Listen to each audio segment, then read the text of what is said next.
नमस्कार मित्रों, CDP Rajneesh family में आप सब लोगों का हार्दिक अभिनंदन वंदन एवं स्वागत करते हैं। चलो आज जो लेके चल रहे हैं वो सर 2026 के लिए लेक्चर 20 लेके चलेंगे। क्या चलेंगे सर? लेक्चर 20, जिसमें अधिगम के सिद्धांत हम पढ़ने वाले हैं, या नया जो चैप्टर पढ़ेंगे वो अधिगम पढ़ेंगे। इसमें क्या पढ़ेंगे? चैप्टर 3, और चैप्टर 3 में क्या पढ़ेंगे? हम अधिगम पढ़ेंगे। क्या पढ़ेंगे? चैप्टर 3 में अधिगम, सीखना और सिखाना हम पढ़ने वाले हैं। चलो स्टार्ट करते हैं चैप्टर 3 अधिगम। चलिए सर, आज जो लेके चल रहे हैं वो नया चैप्टर लेके चल रहे हैं। इस चैप्टर का नाम है सर अधिगम, है ना। सबसे पहले ये बात होता है कि अधिगम का शाब्दिक अर्थ क्या होता है। क्या होता है अधिगम का शाब्दिक अर्थ? चलो पेन चेंज कर लेता हूँ सर। इसमें पूछ रहा है अधिगम का शाब्दिक अर्थ, है ना। चलिए, तो अधिगम का यहाँ देखते हैं शाब्दिक अर्थ।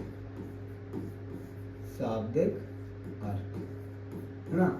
अगर बात की जाए, अधिगम का शाब्दिक अर्थ होता है सीखना और सिखाना। क्या होता है? सीखना और सिखाना। ये बहुत महत्वपूर्ण चैप्टर है, सीखना और सिखाना, है ना। अब हमने आपको यहाँ बताया कैसे सीखेंगे सिखाएंगे। तो सीखना जो सिखाना और है इसका व्यापक अर्थ। क्या है? व्यापक अर्थ। क्या है? व्यापक अर्थ। व्यापक अर्थ देख लो। सीखना एक निरंतर चलने वाली प्रक्रिया है। सीखना क्या है? सीखना या अधिगम, सीखना एक निरंतर चलने वाली प्रक्रिया है। हम कहीं भी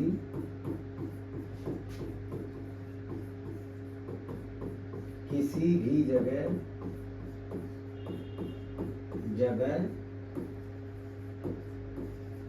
कुछ भी सीख सकते हैं। वो ये कह रहा है कि क्या अर्थ है सीखना और सिखाना। तो सीखना एक निरंतर चलने वाली प्रक्रिया है।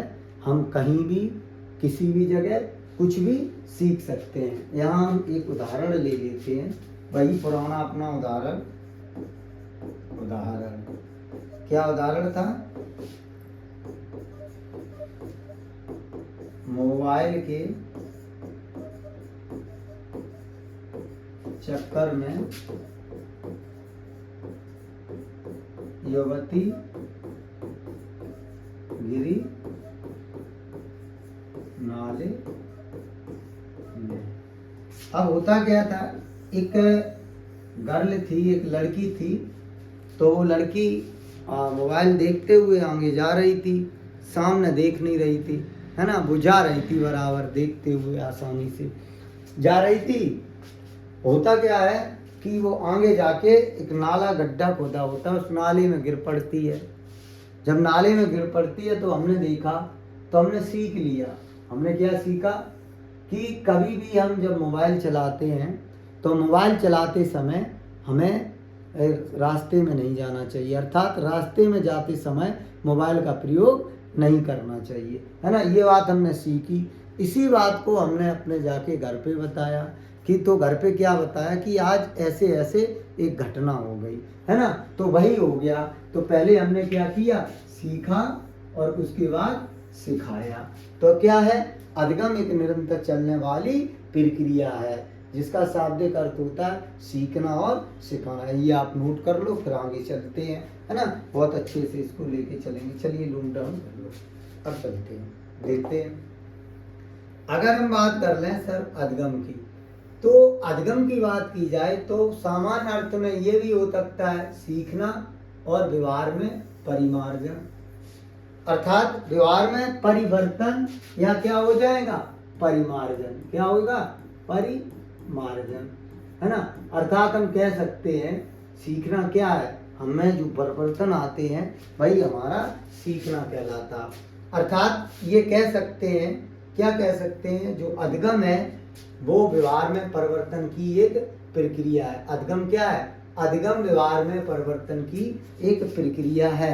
जैसे लड़की नाले में गिर पड़ी, लड़की को मैंने देखा तो मुझ में भी अब बदलाव आ गया, मैं रास्ते में जाते समय कभी भी मोबाइल का प्रयोग नहीं करता हूँ। तो यही क्या कहलाएगा? अधगम। अब देखो, अगर अधगम का प्रक्रिया देखा जाए या अधगम का प्रवाह देखा जाए तो 3 चरणों में अधगम का प्रभाव होता है। अधगम बराबर सीखना और व्यवहारगत परिवर्तन। यह हमेशा कैसा होता है, नोट करके ये जाने, जो अधगम होता है वो हमेशा सजीव होता है। अधगम कैसा होता है? अधगम हमेशा सजीव होता है। कैसा होता है? कैसा होता है? तो परिवर्तन 2 तरीके का होता है, एक स्थायी परिवर्तन होता है और दूसरा अस्थायी परिवर्तन होता है। स्थायी परिवर्तन में क्या होता है? यह अभ्यास के द्वारा होता है और ये हमेशा पेशीय परिवर्तन होता है, कर्मेंद्रियों के द्वारा होता है ना। और जबकि अस्थायी परिवर्तन क्या होता है? ये अनुभव के साथ साथ संवेदी और संवेदी के साथ साथ ज्ञानेंद्रियों पर आधारित होता है। तो कुल मिला के हम कह सकते हैं कि अधगम क्या है? अधगम एक निरंतर चलने वाली प्रक्रिया है। अर्थात अधगम क्या है? आपके व्यवहारगत परिवर्तन ही अधगम कहलाएगा या सीखना कहलाएगा। अब चलिए बात कर लें, बहुत महत्वपूर्ण है, अधगम की परिभाषाएं। क्या याद करना है? अधगम की परिभाषाएं। क्या याद करना? अधगम की परिभाषाएं। अगर बात की जाए यूपी टेट के अंतर्गत, किसकी बात की जाए? यूपी टेट में। यूपी टेट में 1 नंबर का यहाँ से बनता है। क्या है? इसमें 1 नंबर का यहाँ से यूपी टेट में बनेगा ही बनेगा। देखो कैसे बनेगा, देखते हैं। सबसे पहले अगर हम बात करें तो यहाँ कह रहा वुडवर्थ की एक डेफिनेशन है, बहुत आती है। वुडवर्थ महोदय कहते हैं नवीन ज्ञान तथा नवीन प्रक्रियाओं का अर्जन करने की क्षमता ही अधगम है।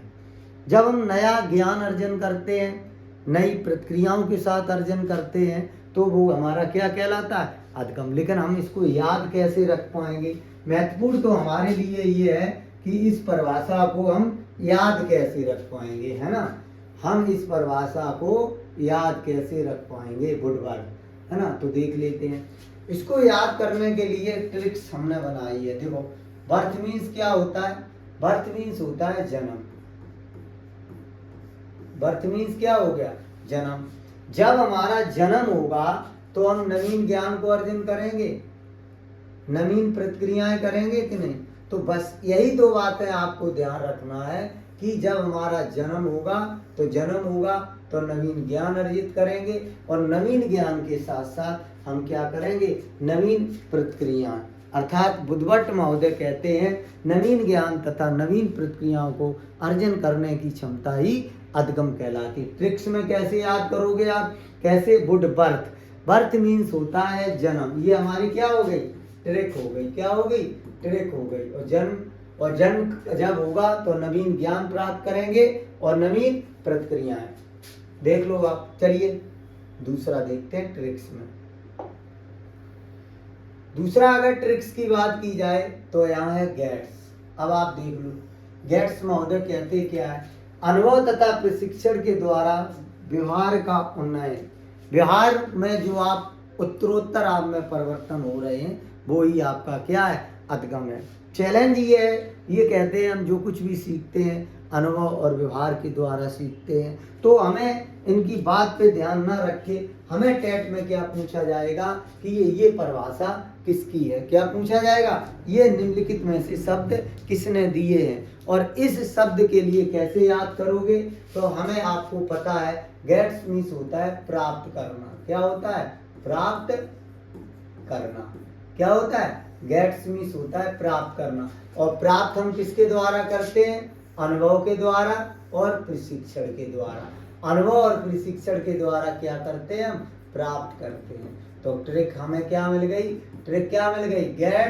गेट्स मीन्स प्राप्त करना और प्राप्त करना मीन्स अनुभव एवं व्यवहार के द्वारा। जब हम चीजों को अनुभव एवं व्यवहार के द्वारा प्राप्त करते हैं तो वो ये डेफिनेशन किसने दी है? ये डेफिनेशन दी है गेट्स महोदय ने। किसने दी है? ये डेफिनेशन दी है हमें गेट्स महोदय ने। गेट्स का क्या मतलब है? प्राप्त करना। गेट्स का क्या मतलब हो गया? प्राप्त करना। अब देख लो ये कॉन्वेंट। अब देखो इसको हम कैसे याद करेंगे? बैंक। इसको ऐसे ध्यान रखना, ट्रिक में ध्यान रखना, बैंक। ट्रिक क्या हो गई? बैंक। अब जब भी हम बैंक में जाते हैं तो हमें एक नया अनुभव मिलता है और अनुभव के बाद हमें बहुत सारे परिवर्तन आते हैं। तो अब आपको ध्यान रखना है क्रोनबेक क्या कह रहा है? अधिगम की अभिव्यक्ति अनुभव के परिणाम स्वरूप व्यवहार में समस्त परिवारजन जो होते हैं वो हमारे क्या कहलाते हैं? अधिगम कहलाते हैं, है ना। तो आपको ट्रिक्स में क्या याद रखना है? ट्रिक्स याद क्या रखना? बैंक। और जब हम बैंक में जाएंगे तो हमें अनुभव, अनुभव के साथ साथ अभिव्यक्ति और हमारे व्यवहारगत परिवर्तन होंगे। क्या होंगे? हमारे व्यवहारगत परिवर्तन होंगे। तो बैंक में जाने से हमारी अभिव्यक्ति, हमारे अनुभव और हमारे व्यवहारगत परिवर्तन, हमारी अभिव्यक्ति, हमारे अनुभव और हमारे व्यवहारगत परिवर्तन होंगे बैंक में। दैट सॉल्व हो गया। मे भी आपको ये डेफिनेशन याद भी हो रही होंगी। चलिए नई डेफिनेशन लेते हैं। नई डेफिनेशन है, ये है हिलगार्ड के अनुसार। गार्ड, है ना। किसकी बात कर रहा है? गार्ड। जो गार्ड होता है भैया वो हमेशा नई परिस्थिति में, है ना, गार्ड क्या करेगा? नई परिस्थिति में अपने आप को अनुकूलित कर लेता है। तो हिलगार्ड क्या कहलाता है? जब हमारे सामने कोई नई परिस्थिति आए और उस नई परिस्थिति में हम अनुकूलन कर लें, वही हमारा सीखना कहलाएगा या वही हमारा अनुकूलन कहलाएगा। कैसी भी परिस्थिति हो और उस परिस्थिति में हम ढल जाएं। तो ट्रिक क्या लगा ली हमने? ट्रिक लगा ली गार्ड। ट्रिक क्या लगा ली हमने? गार्ड। और गार्ड का क्या काम है? नई परिस्थिति में अपने आप को अनुकूलित कर लेना या अपने आप को ढाल लेना। अपने आप को क्या कर लेना? अनुकूलित कर लेना या अपने आप को ढाल लेना, यही कहलाएगा हिलगार्ड, है ना। मेरी आपको याद भी हो गई होगी ये डेफिनेशन। चलिए एकदम आपको सारी डेफिनेशन में बहुत अच्छे से याद करा देता हूँ। चलिए अब देख लीजिए, बर्थ वाला भी हो ही गया था। अब देख लो क्रो एंड क्रो। देखो crow and crow. Crow means होता है कौवा। क्रो मीन्स क्या होता है? कौवा। क्या होता है?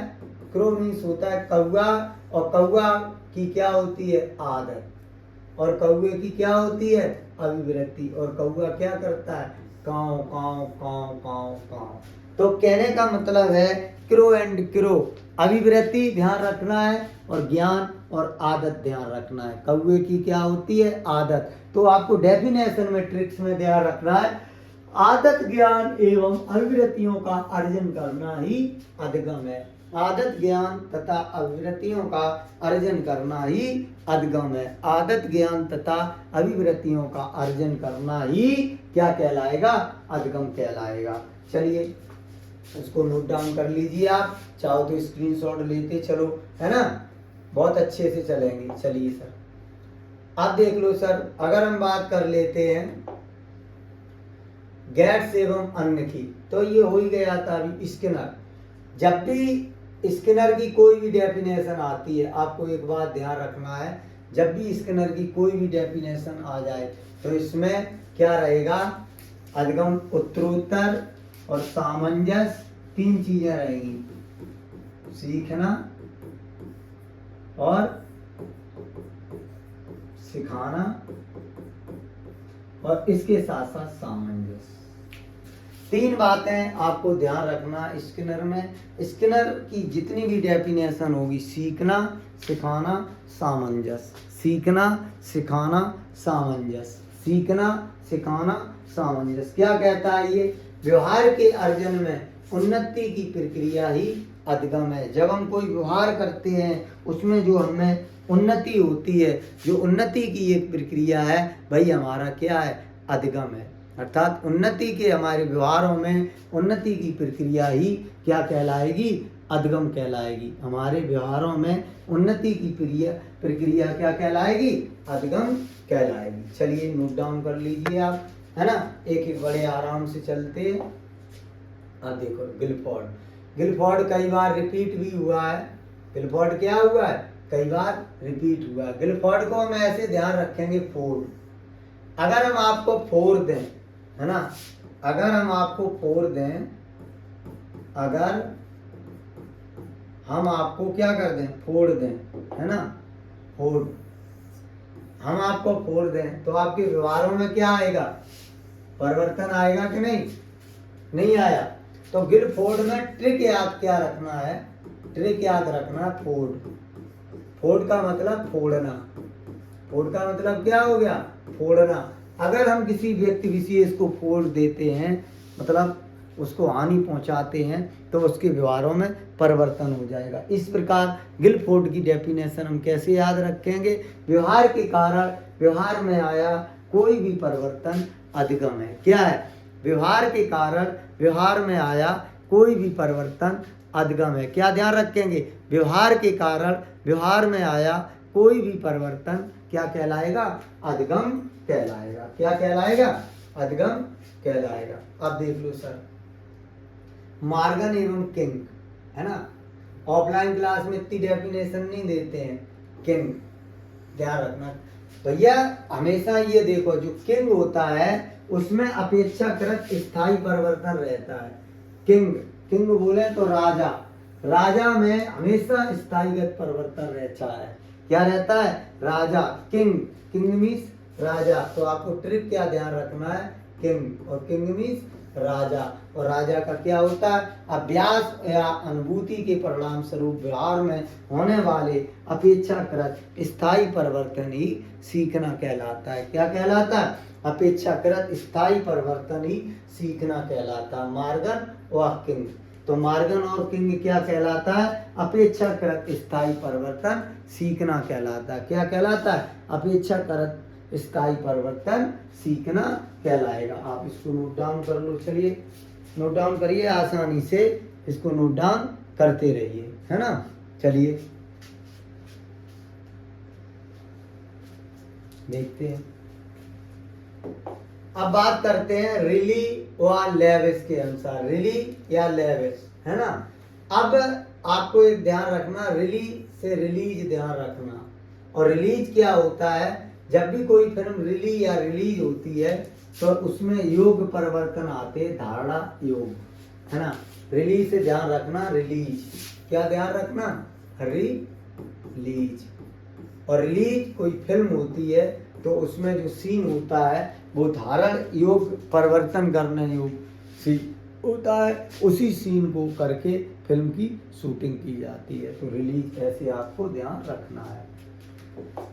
आप देख लो पील क्या कह रहा है, पील महोदय क्या कह रहे हैं, पील महोदय कह रहे हैं, जो पील महोदय हैं वो कह रहे हैं व्यक्ति में परिवर्तन ही अधिगम है, जो वातावरण में परिवर्तन के अनुसरण में होता है। पील क्या कह रहे हैं, जो व्यक्ति है व्यक्ति में परिवर्तन ही क्या कहलाएगा, वातावरणपन के अनुसरण होता है। पील, जो पील से ध्यान रखना, पीला, पील से क्या ध्यान रखना, पीला, क्या ध्यान रखना, पीला, है ना। और जो पीला कलर होता है परिवर्तनशील और अनुसरण करने योग्य होता है। कैसा होता है, पील से पीला, और पीला क्या होता है, परिवर्तन। और किसमें, पीला कलर कहीं भी डाल दो, अपने आप ध्यान रखना, है ना, ऐसे ही याद रखना, पील। तो व्यक्ति में परिवर्तन ही अधिगम है, अर्थात वातावरण में परिवर्तन के अनुसरण से होता है। अब देख लो, ये आप नोट डाउन कर लो, डैनियल, डैनियल महोदय क्या कहते हैं, देख लो, डैनियल और बेल महोदय। अब आपको एक ध्यान रखना, बेल, है ना, और बेल कैसे होता है, शक्ति, बेल में क्या होता है, शक्ति, है ना, और ये क्या करता है, सुधार कर लेता है। तो आप ध्यान रखना, डैनियल बेल कहते हैं अधिगम व्यक्ति की शक्तियों तथा वातावरण की अंतर द्वारा किया जाने वाला सुधार का नाम है। जब हम अपने आप में बहुत सारे सुधार कर लें, है ना, तो वो ही हमारा क्या कहलाएगा, सीखना। जो सुधार है वो हमारा सीखना कहलाएगा। तो ट्रिक क्या रखना, बैल, और बैल में क्या होती है, शक्ति, बैर में क्या होती है? शक्ति, अर्थात शक्ति और वातावरण की अंतःक्रिया के द्वारा, है ना, शक्ति और वातावरण की अंतःक्रिया के द्वारा व्यक्ति में सुधार किया जा सकता है। क्या किया जा सकता है? व्यक्ति में सुधार किया जा सकता है। किसके द्वारा? शक्ति और वातावरण की अंतःक्रिया के द्वारा। चलिए नोट डाउन कर लो आप इसको सही से, है ना। चलिए आगे चलते हैं। हिलगार्ड हो गया, अभी हमने बता दिया था। हिलगार्ड। देखो काल्विन, काल्विन से ध्यान रखना, काल, जब भी काल आता है तो काल हमेशा पहले से निर्मित होता है।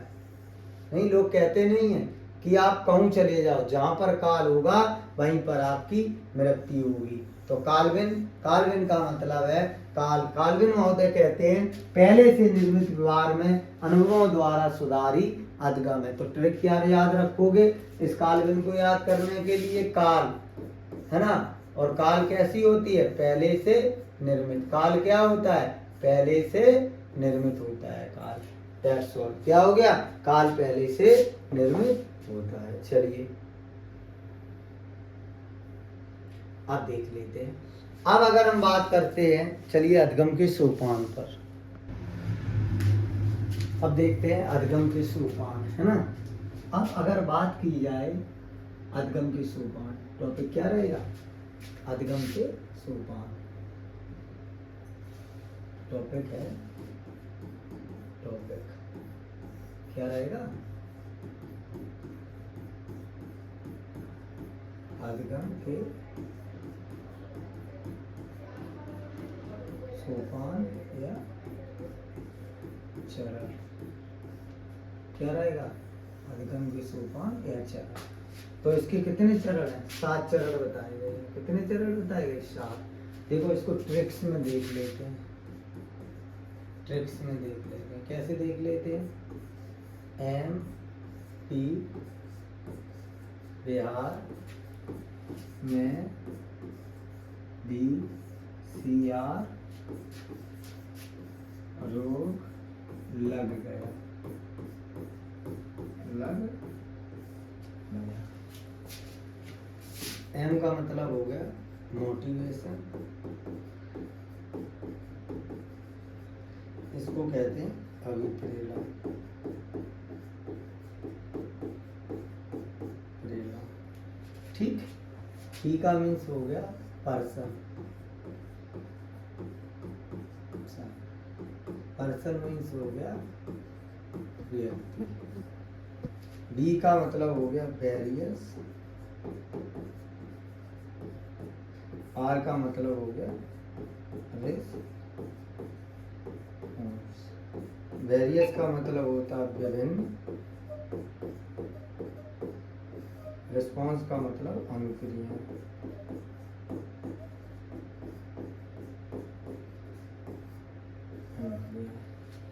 ई का मतलब हो गया बैरियर, मीन्स बाधाएं। सी का मतलब हो गया करेक्ट, आर का मीन्स हो गया रिस्पॉन्स, करेक्ट मीन्स हो गया सही, रिस्पॉन्स मीन्स हो गया अनुक्रिया। आर का मतलब रेनफोर्समेंट,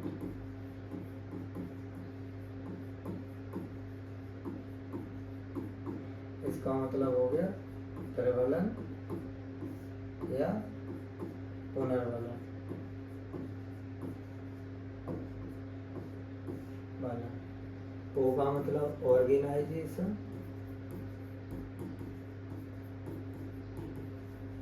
यानी कि संगठन, और जी का मतलब हो गया गोल, गोल यानी कि लक्ष्य। क्या हो गया? लक्ष्य हो गया। तो अगर हम बात करें, वो ये कह रहा है अधिगम में कितने सोपान हैं। तो मोटिवेशन पहला सोपान हो गया, वेरियस रिस्पॉन्स दूसरा सोपान हो गया, बैरियर तीसरा सोपान हो गया, करेक्ट रिस्पॉन्स चौथा सोपान हो गया, ऑर्गेनाइजेशन पांचवा, ये छठवां और गोल आपका सातवां।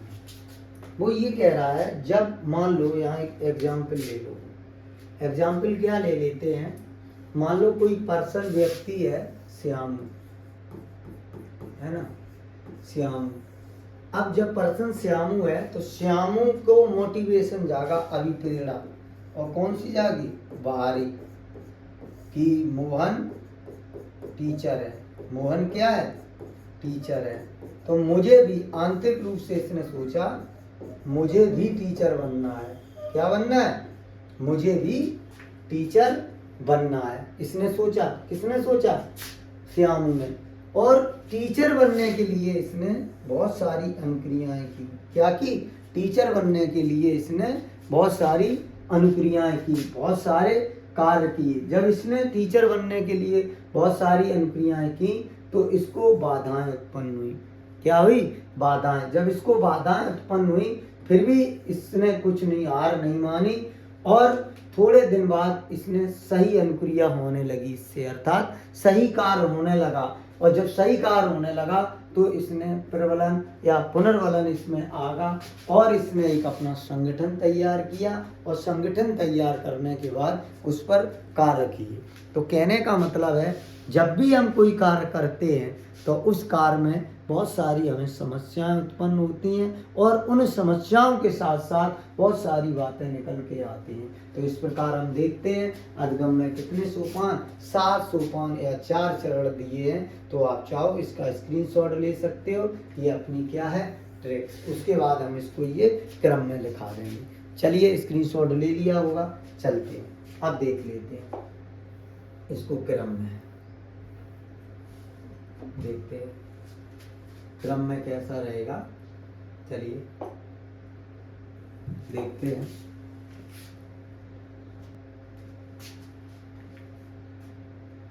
अब देखते हैं कितने बताए थे, 7 बताए थे। चलो इसको थोड़ा बड़ा कर लेते हैं। अधिगम प्रक्रिया या अधिगम के सोपान, है ना, 7 एक साथ कर लेते तो समझ में आएगा। देखो क्या था, अगर हम बात से बात करें तो सबसे पहला क्या था, मोटिवेशन। दूसरा क्या था, वेरियस रिस्पॉन्स। तीसरा क्या था, बैरियर। चौथा क्या था, करेक्ट रिस्पॉन्स। पांचवा क्या था, रिस्पॉन्स। छठवां क्या था, ऑर्गेनाइजेशन।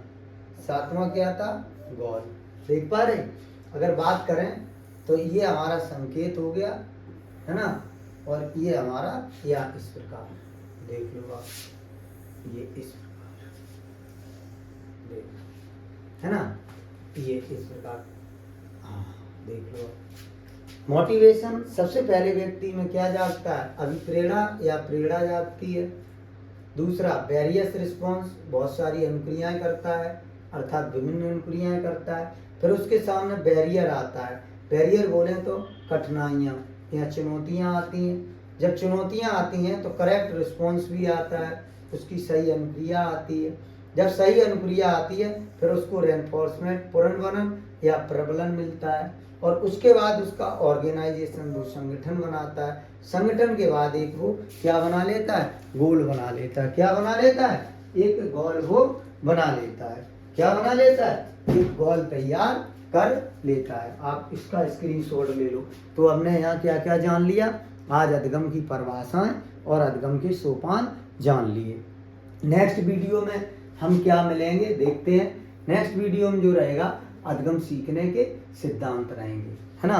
वीडियो अच्छा लगे तो वीडियो को लाइक करें, सब्सक्राइब करें और चैनल को मोटिवेट करें। आज के लिए इतना, मिलते हैं नेक्स्ट वीडियो। जय जय भारत।